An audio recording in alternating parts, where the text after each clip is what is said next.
Bueno, gente, estamos con Mauricio Jaramillo, internacionalista, profesor de la Universidad del Rosario, aquí en Bogotá. Es una persona que ha hecho un máster, un doctorado en geopolítica, en asuntos internacionales. Él sí que sabe de realmente lo que está pasando en el mundo. Mauricio, bienvenido. Gracias por la invitación. Resulta que es muy difícil en Colombia hablar de geopolítica. Parece que estamos tan metidos en nuestro tema nacional como que parece que el mundo no existe y a veces somos atropellados por fenómenos internacionales. ¿Tienes tú en algún momento esa sensación o no? Sí, sin duda alguna, Colombia pues es un país muy encerrado en sí mismo, es un país que se ha interesado muy poco históricamente por lo internacional, siempre es un país muy como agobiado en lo interno. Creo que uno de nuestros males nacionales es como ese chauvinismo.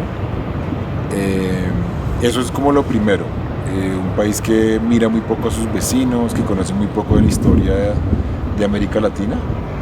Eh, si uno va a Ecuador, si uno va a Chile, si uno va a Brasil, conoce más o menos de la historia colombiana, pero viceversa eso no ocurre. Y en segundo lugar también tenemos un problema de proyección internacional. Siempre nos sentimos un país andino, pero nunca Caribe y menos aún Pacífico. Entonces eso se termina reflejando, creo yo, en una cultura muy... A mí no me gusta la palabra provinciano, porque me parece Sí, una palabra clasista, sí, sí. pero sí, digamos, una cultura muy nacionalista y chauvinista. Pero por otra parte tenemos a veces personajes de la actualidad colombiana que sí que tienen unas proyecciones internacionales impresionantes. Cuando vemos a los expresidentes colombianos dando clases en universidades norteamericanas, cuando vemos a señores como Ackerman, por ejemplo, o como el señor Restrepo, que es profesor de la Javeriana, lavándole la cara a Chiquita Brands, nos damos cuenta que es que posiblemente el pueblo es el que se ha quedado con esa concepción de que es lo criollo, lo que funciona y la coyuntura de lo que hay que hablar. Pero hay fenómenos que nos hacen ver que las grandes oligarquías colombianas están en contacto directo con las oligarquías internacionales, que hay una serie de intereses en las que el país básicamente hinca la rodilla, porque hay gente que sí sabe manejar las relaciones internacionales. ¿Qué opinas de eso? Más que la oligarquía, creo que es un establecimiento muy cerrado y a diferencia de otros establecimientos en el mundo, incluso en América Latina, lo que decía hace un rato, el establecimiento colombiano es un establecimiento muy, muy pobre internacionalmente. O sea, es un establecimiento que seguramente conoce parte de la cultura estadounidense o del sur de Estados Unidos, pero a diferencia de otras élites en el mundo, no es una élite, por ejemplo, que sea sensible a los temas ni latinoamericanos, ni qué decir, por ejemplo, del sudeste asiático, del Medio Oriente, del África subsahariana. Entonces creo que nuestro mal nacional es que ese segmento poblacional de los estados, que normalmente es como ilustrado internacionalmente, pues en Colombia no ocurre. Aquí digamos, nuestra élite, ese establecimiento, eso que tú llamas oligarquía, es muy ignorante internacionalmente, confunde, no tiene ni idea, reproduce estereotipos, solo les interesa lo internacional en términos de negocios, por eso pasan esos casos como los que tú mencionas, porque obviamente, y eso es uno de los peores legados de Gaviria, asimilar cualquier proyección internacional con oportunidades de negocio. Entonces acá si Francia Márquez va a ir a 3 países del África subsahariana, le están preguntando qué oportunidades de negocios hay. Y obviamente pues eh, hay como una subvaloración del diálogo entre culturas, de la multiculturalidad, y eso pasa, insisto, porque tenemos unas élites muy ignorantes.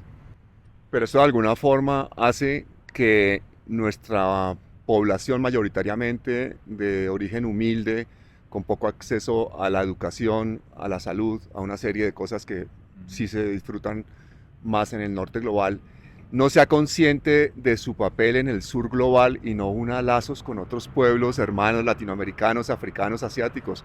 A mí eso me parece como una cosa como angustiante. Oye, ¿cómo así que se toma la vocería en un momento dado de todo un país, de gente con tantas ganas de progresar, una pequeña élite, establecimiento, oligarquía, llamémosla como quiera, pero que tiene el privilegio de haber podido estudiar, de nacer con una serie de circunstancias que le permiten tomar las riendas de un país sin contar con millones de personas que pueden seguir viviendo en la miseria indiscriminadamente e indefinidamente porque a ellos les da la gana?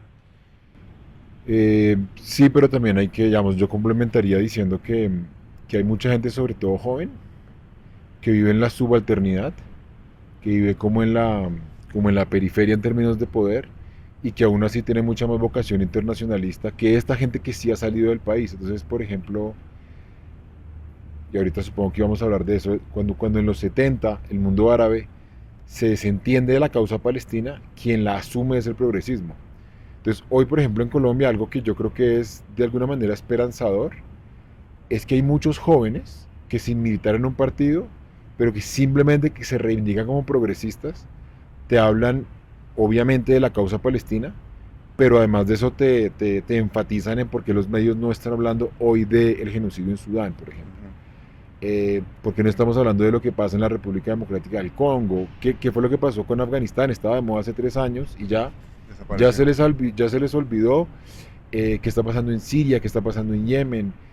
Cuando ves, por ejemplo, hace 10, 15 años la gente muy interesada en la primavera árabe, jóvenes, insisto, no de la alta sociedad, criticando a la OTAN por esa barbaridad que cometieron en Libia, pues ahí uno se da cuenta que hoy hay un nuevo internacionalismo, militante y no militante, que es mucho más cosmopolita y que es consciente que esto obviamente que los estados ya no nadie se siente representado en los estados, me parece que es un problema global.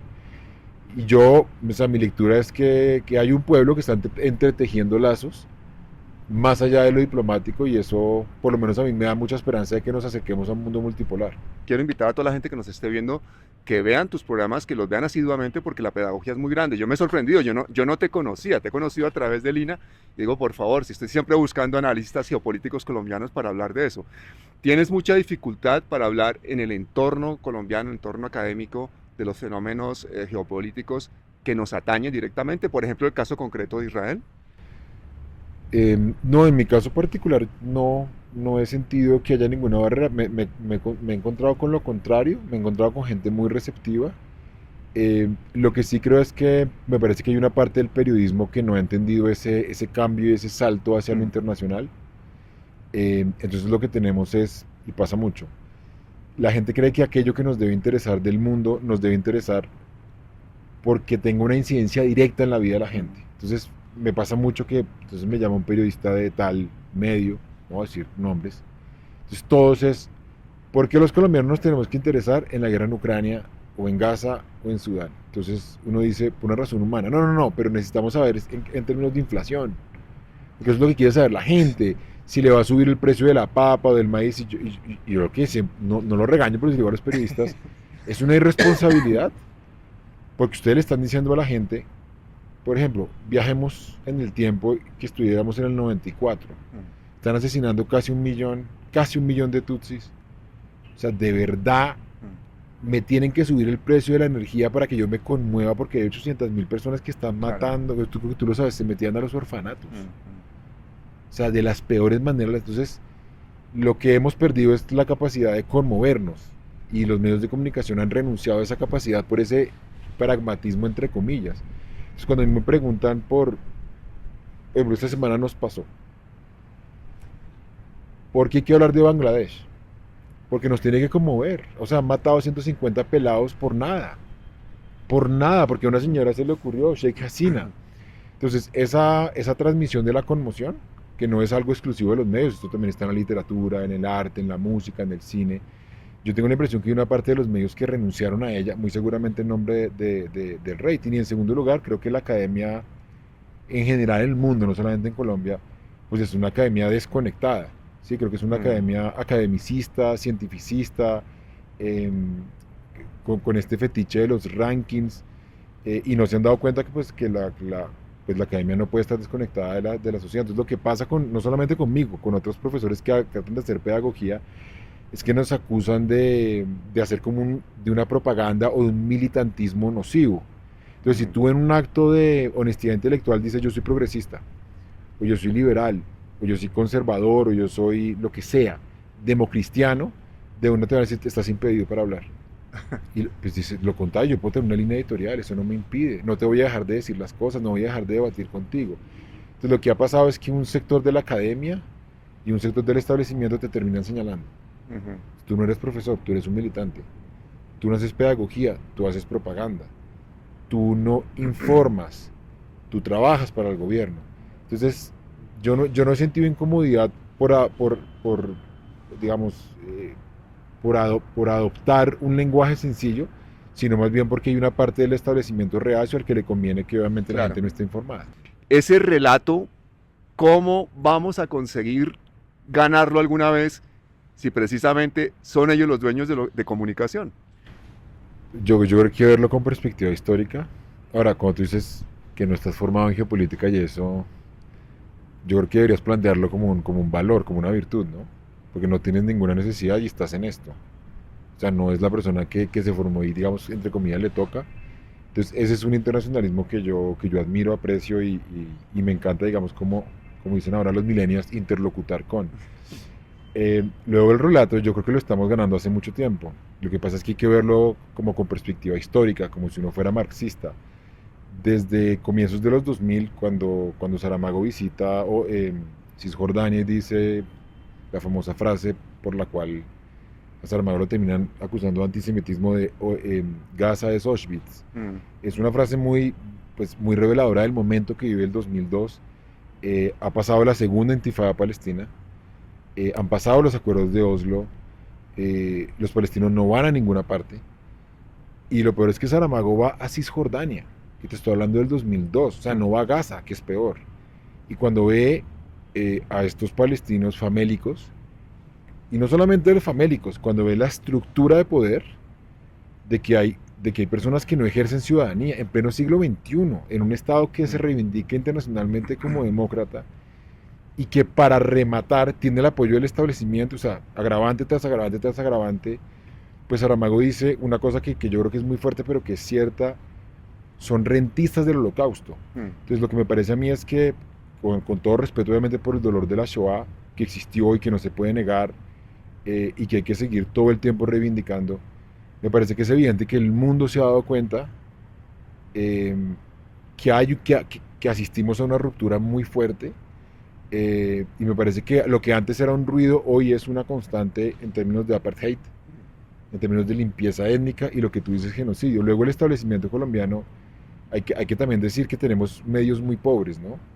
Que no tenemos medios que asuman líneas editoriales, que son medios que todos se reivindican como independientes. Y pues, esa no, como decía en estos días José Guarnizo, que estuvo en el Calentado hablando con Lina, no, la independencia no puede ser tu línea editorial. O sea, la independencia es una cualidad que yo debo presuponer si quiero hacer periodismo. Entonces, como nadie tiene una línea editorial reivindicada, eso hace que tengan la libertad muy grande los dueños, o el director, en este caso Coronel, pero podemos mencionar más: Luis Carlos Vélez, lo de Giovanni Celis en Red Más es un escándalo, es escandaloso, sí, porque además promueven noticias falsas, promueven estereotipos sobre los árabes. Entonces, claro, ese es un relato que yo creo que está muy vivo. El negacionismo, por ejemplo, de cambio, el negacionismo del espectador, de no llamar a las cosas por su nombre, que en cualquier otra circunstancia sería un delito, como pasa, por ejemplo, en Francia con el genocidio armenio, como pasa en algunas partes de Europa con Srebrenica, como pasa con el genocidio ruandés, etc. Hay lugares del mundo donde no te puedes dar el lujo de decir ¿cuál genocidio? Acá sí nos podemos dar el lujo. Entonces creo que esos medios les estamos ganando la batalla. Lo que pasa es que hay que verlo con perspectiva histórica, y hay cada vez gente más indignada, y me parece que en los medios alternativos han venido ganando un espacio, poniendo en evidencia la desinformación, las noticias falsas, la arabofobia. Entonces digamos que yo pues sería un poco más optimista respecto de una reacción desde abajo que pues yo por lo menos percibo.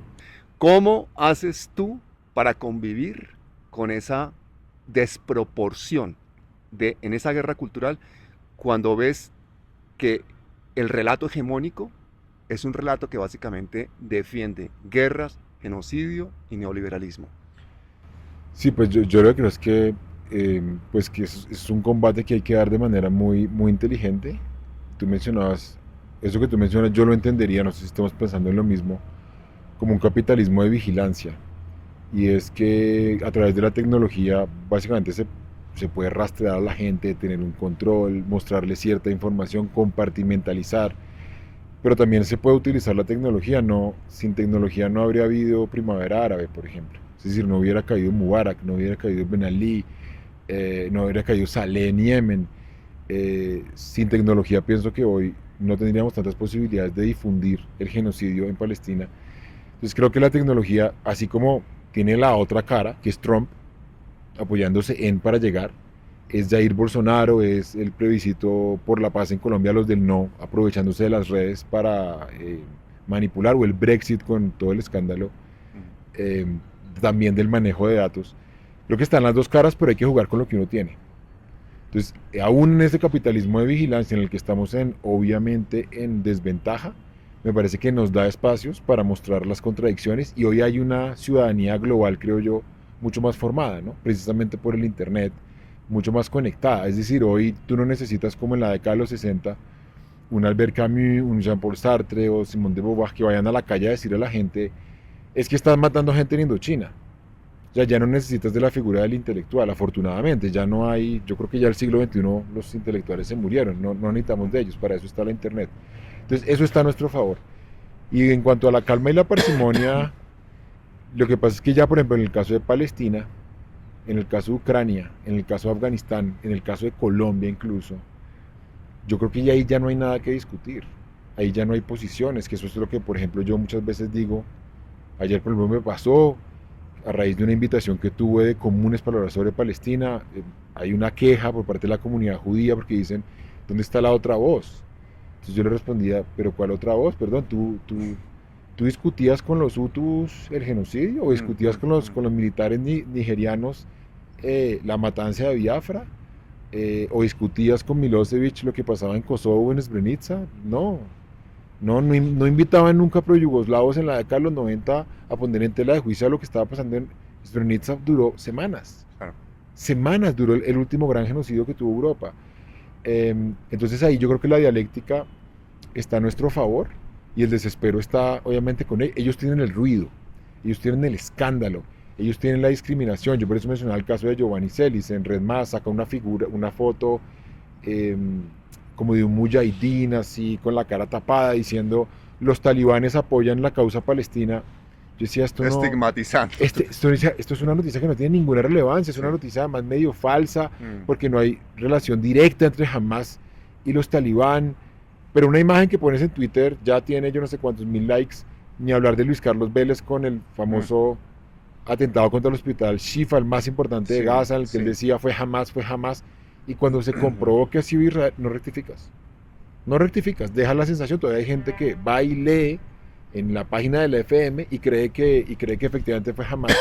Entonces ahí la parsimonia, la serenidad, la dialéctica está de nuestro lado, porque el progresismo es mucho más humanista, el progresismo es mucho más racional. Entonces yo por eso digamos que obviamente hay cosas que me conmueven, que a mí me digan en mi cara que el principal enemigo del pueblo palestino es Hamas. Cuando estamos hablando de una nación ocupada, humillada, masacrada, torturada todos los días, un primer ministro que subía a Twitter videos de los bombardeos, eso no lo hace jamás, de hecho ni siquiera. Entonces eso da rabia, pero me parece que hay que ser como pragmáticos, porque del otro lado cada vez hay más gente que nos dice, yo no entendía, estoy indignado. Y perdón que me he alargado, pero déjame cerrar con lo agradezco, por favor. Con una anécdota de 1985, la película argentina. La mamá de Luis Moreno Campo, que es providelista, providela, y Luis Moreno Campo es el fiscal que lo acusa, y Moreno Campo siempre tiene miedo de qué van a decir en mi familia cuando yo les diga que yo voy a pasar la historia por el man que juzgó o que intentó hacer juzgar a Videla. Me van a odiar en mi entorno. Y cuando empiezan las audiencias a filmarlas en vivo en la televisión y empiezan a contar lo que le hacían a los estudiantes argentinos, la mamá lo llama y le dice, necesito que a este hijo de puta lo metas a la cárcel. Eso es lo que está pasando hoy con Palestina, que mucha gente que pensaba que los palestinos eran unos salvajes, que Israel era la víctima, se está dando cuenta por esos debates, por esa dialéctica, por ese uso de la razón, que efectivamente hay causas que, a pesar de que no golpeen mi puerta y no tengan efecto sobre mi inflación, pues me tienen que conmover, si no vale la pena vivir. Te voy a contar una cosa que me frustra a mí, que yo creo que es una cosa que posiblemente te ha pasado a ti también. Yo tengo en el canal en este momento más de 40 reportajes, entrevistas, documental de todo sobre Palestina, una lista de reproducción que se llama Palestina. Bueno, pues resulta que si yo hablo algún tema de chisme, de coyuntura, de lo que pasó aquí, de Polo Polo, puedo tener ahí 100.000 visualizaciones, mientras que estoy entrevistando a un señor que es médico, que está contando la masacre, por ejemplo la del hospital.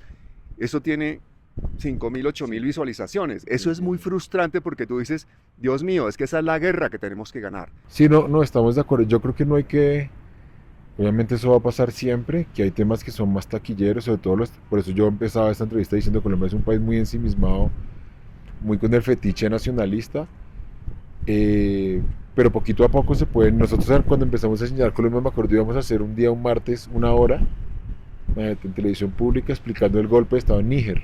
Muy bien. Y eso fue, claro, no tiene el número de visitas que tiene elecciones en Sí. Venezuela o el tema de Gaza, que son mucho más atractivos, pero van quedando cosas. Hemos explicado en televisión pública lo que hablaba yo ahorita, Mm, la represión en Bangladesh. Hemos hablado, de hecho, también con Lina sobre esta tragedia que está viviendo la India con Narendra Modi, una democracia étnica a expensas de la población musulmana y todo el mundo mirando para sí. otro lado. Es decir, yo también creo que a veces hay que sacrificar audiencia por incluir temas porque alguien llega Sí, ahí. sí, Y sí. una sola, 10 5 ahí va Merece la pena. multiplicando, porque obviamente la difusión del cosmopolitismo y la lucha contra ese chauvinismo, pues es muy desigual, pero en eso consiste eso que me acordé ahora de esta mañana que alguien que estuvo en Enseñar Colombia hablaba de Gramsci, Mm, de romper esa hegemonía cultural del capitalismo. Esa hegemonía se rompe a través de esos pequeños relatos que van fracturando, que van haciendo evidentes las contradicciones del sistema. Yo creo que hay mucha gente cansada de estos medios y cuando se llega con esos temas internacionales que aparentemente son técnicos, si se llega con el lenguaje que es, no te imaginas el nivel mm. de pasión que a veces Sí, despierta sí. uno. Fíjate tú, tu caso es, tú vienes de lo que yo llamaría desde la ciencia política una ciencia dura. O sea, tú eres un hombre de ciencia y estás acá enamorado de los temas internacionales. Entonces, eso yo creo que puede ser una cosa que se puede Mm. replicar y repetir. ¿Cómo haces para conseguir que se enganche la audiencia, te siga, progrese, se autoeduque? Pues yo creo que todo tiene que ver con, pues primero con el lenguaje, creo que es muy importante. Transmitir un lenguaje que no sea antipático, que no sea intelectualoide, que no sea academicista.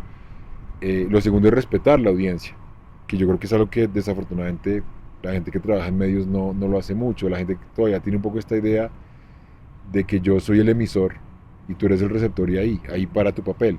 Entonces me parece que lo que a mí me ha funcionado es siempre tener una ciudadanía dialogante. Es decir, yo quiero saber usted que está al otro lado, qué piensa de lo que le estoy diciendo, pregúnteme, yo le respondo, hable, opine, obviamente con respeto.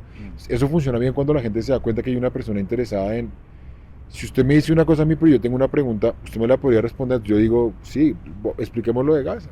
Explicamos por qué hay genocidio. Listo, entonces monto un video diciendo, hay genocidio por sistematicidad, hay genocidio por la intencionalidad, hay genocidio por el número de pruebas, cataratas de testimonios, No. etcétera. Yo tengo una pregunta, por supuesto, hablemoslo. Entonces, cuando tú presumes que hay una ciudadanía Mm, que tiene capacidad dialógica, es como esto que habla, que sin eso, según Habermas, no habría comunicación. claro. Así tú no has leído a Habermas, pues te sientes interpelado, o sea, te Mm, sientes reconocido, te sientes involucrado. mm, Entonces no es tanto que alguien diga algo para que te sientas inteligente, para que te acaricien, como dice Lina, el ego, sino que te sientes como parte de una conversación y eso es, pues uno de los grandes bienes de la humanidad la son las cercanía. conversaciones, la cercanía. Entonces eso me parece a mí que ha funcionado bastante bien y más ahora con este bombardeo, la gente ve en redes tendencias, ¿no? Mm, Níger es tendencia, por ejemplo, entonces cuando hubo el golpe. Burkina Faso es tendencia. No sé si es que mencionaste que habías estado en Chad. mm, Chad fue tendencia cuando, entonces, ¿te acuerdas cuando asesinaron a Idriss Deby, presidente? Porque ponen en eso que tú acabaste de decir, ponen en evidencia cómo la zona del Sahel es la zona hoy más vulnerable del mundo frente al terrorismo, gracias a los señores de la OTAN que invadieron Libia y dejaron un hueco por el que pasó mm. todo ese extremismo religioso. Entonces ahí la gente, claro, entra a redes y ve Burkina, no tengo ni idea, pero ya hay un interés. Entonces, hoy hay una predisposición que hace 40 años no había. Entonces todo eso para mí hace propicio que sea mucho más fácil comunicarse de temas que yo creo que no son tan elaborados, pero obviamente para la gente sí lo son, Mm. porque los mismos medios se han encargado de transmitir esa imagen. ¿Cómo crees que podríamos articular una estrategia, medios alternativos que tengan esta visión de hacer pedagogía, medios públicos como el tuyo, todos, el ciudadano común que nos está oyendo, para realmente impregnar de este deseo de saber al resto de una población que cómodamente se conforma con ganar dinero para llevar estilos de vida para impresionar a los que le rodean. Pues yo creo que hay que romper radicalmente, me parece que ahí no hay tiempo para transiciones, el orden mediático, y romper el orden mediático a veces la gente cree que pasa, y tu caso es el mejor de esos, por la especialización, creo que depende de los periodistas, y obviamente los periodistas no les podemos dar ese monopolio, es un poder, les estaríamos dando un poder omnímodo, digamos, desproporcionado, no en democracia. Entonces lo primero es que hay que contrarrestar el relato de los hegemónicos, hay que reconocerlos como hegemónicos sin que eso sea en todos los casos peyorativos, porque me parece que con eso no hay suficiente conciencia, o sea, la gente sigue estando alienada, entonces la gente cree que esos grandes medios todos son independientes, y hay que empezar a decir no, tienen una línea editorial y responden a un interés, en algunos casos corporativo, que en algunos casos es aún más grave, porque no hacen expreso el conflicto de interés, Sí. y porque no hacen expreso la línea editorial. Ackerman sigue publicando artículos, en cambio, y no ha pasado nada. Es que es gravísimo lo de Ackerman, por ejemplo. La respuesta que él le da a Vorágine, todos los medios la terminan aplaudiendo, salvo los alternativos como Casamacondo, como Cuestión Pública, tal vez Raya. Entonces, eso es un relato que hay que romper, hay que quitarles ese monopolio porque ellos, insisto, son hegemónicos porque tienen la posibilidad de que queremos que mañana la gente hable de esto, lo pueden poner. Eso es lo que los vuelve. Entonces, primero que la gente reconozca y diga, sí, son hegemónicos. Y lo segundo, lo que tú dices, romper ese orden. Ya que el orden tiene que ser, no puede haber jerarquías. Tiene que ser un orden horizontal, que ahorita es excesivamente jerárquico. Entonces, en esa horizontalidad, pues obviamente la aparición de medios pequeños, de medios comunitarios, que la gente entienda lo que es la comunicación popular, eso que tú le pides a Corcho es eso, es que haya más comunicación popular, que haya más comunicación horizontal, estar del lado de la gente, que la gente cuente sus cosas, eso que tú hiciste ahí de manera espontánea, reaccionar sobre la marcha. Cuando hay crisis, los hegemónicos quedan desnudos. Sí, sí. No tienen forma de reaccionar. Cuando hay crisis me refiero que haya un levantamiento, que haya una revolución, que haya un golpe de Estado, cuando hay una fecha para conmemorar. Entonces ahí es donde los alternativos yo creo que pueden... Que hay una marcha de 1 millón de personas y no de 5.000. Y ahí hay una oportunidad para ponerlo en evidencia y me parece que es un poco lo que estamos haciendo por lo menos ahora en el sistema de medios públicos, y yo aplaudo que algunos pues, alternativos como Vorágine, Raya, Casamacondo, Cuestión Pública, etcétera, lo estén haciendo. Ahora que estás nombrando a Cuestión Pública tiene una historia muy tenaz, porque Cuestión Pública nace cuando sacan a Pirri del aire. Sacan a Pirri porque Pirri, esta historia la sabes tú seguramente, pero yo creo que algunas personas que nos están oyendo no la saben. Sacan a Pirri del aire porque Pirri va a sacar un reportaje precisamente hablando de una zona que se llama el Triángulo de Oro, que está en la zona cafetera, que por un lado pasa el río Cauca, por otro pasa la Panamericana, y en una zona en que sacan a una familia o se va a una familia, despojan a una familia de su tierra y tal, y esa tierra se la quiere quedar un señor que es el padre del actual ministro de Telecomunicaciones, el Liscano. Y resulta que Liscano, que era el presidente del Congreso en ese momento, recuerdo que la cadena para la que trabajaba Pirri era RCN, que son los mismos dueños de Postobón, el presidente del Congreso, pues básicamente lo que hacían en ese entonces era favorecer el que no hubiese una legislación sobre las bebidas azucaradas tan fuerte como la que tenemos hoy, con el etiquetado y con todo lo que hemos conseguido hacer con Cajar y con Jessica Hoyos. Y resulta que cuando se dan cuenta que Pirri va a sacar ese reportaje, entonces le cierran el programa a Pirri. Pirri sale prácticamente del periodismo. Sí. Y esta chica, la que trabajaba con él, ¿cómo era que se llama? La directora de Cuestión Pública. Diana Salinas, ¿no? Diana Salinas. Diana Salinas, por el contrario, se echa todo al hombro y funda Cuestión Pública, que es lo que es hoy en este momento, que es un medio muy reconocido. Entonces, pues hemos dejado a Pirri por el camino, que sigue siendo nuestro Pirri, pero por otra parte tenemos a Cuestión Pública. Pero tenemos en este momento al señor Liscano de ministro de Telecomunicaciones. ¿Cómo se come eso? Pues es que el progresismo, como progresismo, no ganó las elecciones, las ganó como centro progresismo, y eso se puede ver en el Congreso y se puede ver, eso termina teniendo un efecto y la gente tiene que entenderlo. O sea, Petro no ganó como ganó Correa, como ganó Chávez, como ganó Morales, como ganó Mujica, como ganó Lula. Ellos digamos que tuvieron mayoría mayoría absoluta, la mitad más uno de los votos. En algunos casos, en el caso de Correa, incluso mayoría calificada, 2/3 partes, es decir, Correa tenía un Congreso básicamente que estaba en la misma línea de las reformas.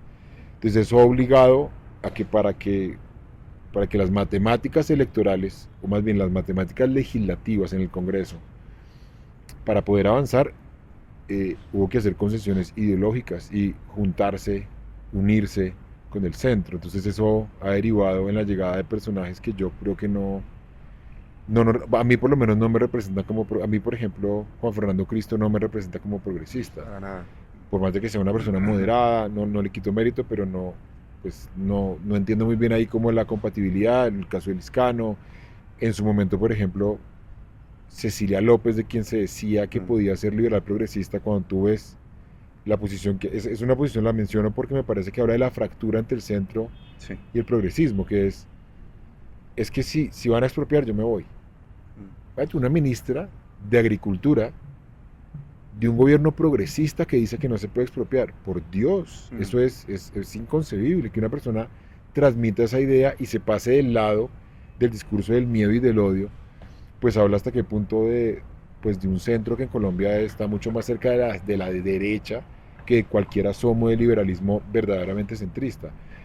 Pero es un poco lo que hay, ¿no? Es lo que nos da la elección del 22, no nos dio, y me refiero a la de Congreso, no nos dio para que Petro pudiera decir, como el pacto tiene mayoría en Senado y Cámara, como por ejemplo Claudia Sheinbaum en México, ella tiene mayoría calificada, Sí. entonces Morena Total. básicamente puede poner una agenda, puede avanzar, hay una oposición durísima del PAN y del PRI, pero nosotros no, nosotros tenemos en esa...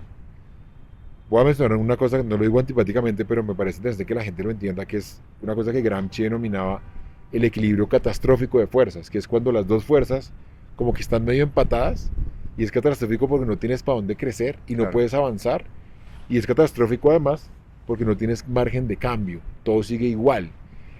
Afortunadamente yo creo que pues, se ha podido avanzar aún con Liscano en cosas como la reforma tributaria, la ley antitaurina, la reforma pensional, la laboral está viva, pero obviamente yo entiendo que es descorazonador a veces ver esos casos. Y eso que no lo mencionaste a Ocampo ni a Alejandro Por ejemplo, Gaviria. Alejandro Gaviria o José Antonio Campo, que son casos que uno no... digamos, Pero había uno que no meterlos, había entiende. necesidad de poner esos ministros. O sea, ¿qué pinta Alejandro Gaviria de ministro de Educación, cuando ha sido 6 años ministro neoliberal de Salud y que desde el primer momento empieza a hacer guerra interna? O sea, había necesidad de esos nombramientos concretos. Es una pregunta difícil, pero te respondo en la coyuntura del 22. Junio, Petro gana segunda vuelta y lo primero que se dice es, esa noche que Petro gana, y esto por hablar de los medios de nuevo, Semana tiene 4 panelistas. Es un domingo. Es un día que no se transa el dólar en casas de cambio. Y Semana dice, el dólar ha superado la barrera de 5.000 porque ganó Gustavo Petro. Ay, Tienes gracias. 4 panelistas distintos, ¿no? Porque se supone que en una mesa No, tú tienes no. gente de todas las... Nadie corrige. O sea, les metieron una noticia falsa con 4 panelistas Ya. expertos que pues no tienen que ser expertos en política cambiaria, pero pues por sentido común dicen, no, hoy no puede haber una reacción del dólar, seguramente mañana, pero hoy no la tenemos. Nadie fue capaz de decir nada. Entonces, eso te da cuenta no solamente del manoseo de los medios respecto de la información desde que Petro gana y de toda esta visión apocalíptica que querían vendernos, sino también de la reacción del establecimiento de esto va a ser terrible, Claro, claro. va a haber fuga de capitales, la gente se va a empezar a ir, van a cambiar las reglas de juego para la inversión extranjera, se acabaron las garantías para la libre empresa, todo lo que se decía, digamos, de qué pasaba, como para decir, si hay una parte del establecimiento que quiera negociar con Petro, que terminó haciéndolo, no lo haga, no dejen que llegue. Entonces creo que lo que hizo Petro fue en los primeros meses es clave que haya una figura que envíe como una señal de calma, y esa figura, creo yo, la buscó insistentemente Petro, que fuera alguien, a mí, digamos, tampoco me gustaba por su cercanía con Fajardo, no tenía por qué ser, o sea, Fajardo siempre ha sido mezquino con Petro. Sí, total. Ir a buscar una persona del fajardismo me parece a mí desproporcionado, pero entiendo que hubo un sentido de pragmatismo. Lo mismo en el caso de Gaviria y lo mismo en el caso de López. El caso de López fue menos polémico porque todo el mundo la veía como una liberal progresista. Ahora, con el tema de las expropiaciones, sí, yo ahí tengo que decir que me decepcionó porque era una política de la que esperaba mucho. He descubierto una persona, gracias a Lina, que siendo absolutamente progresista y conociendo extraordinariamente la geopolítica, tiene claro el tema de la comunicación, la importancia de la comunicación. Nombrabas a Claudio Sheinbaum.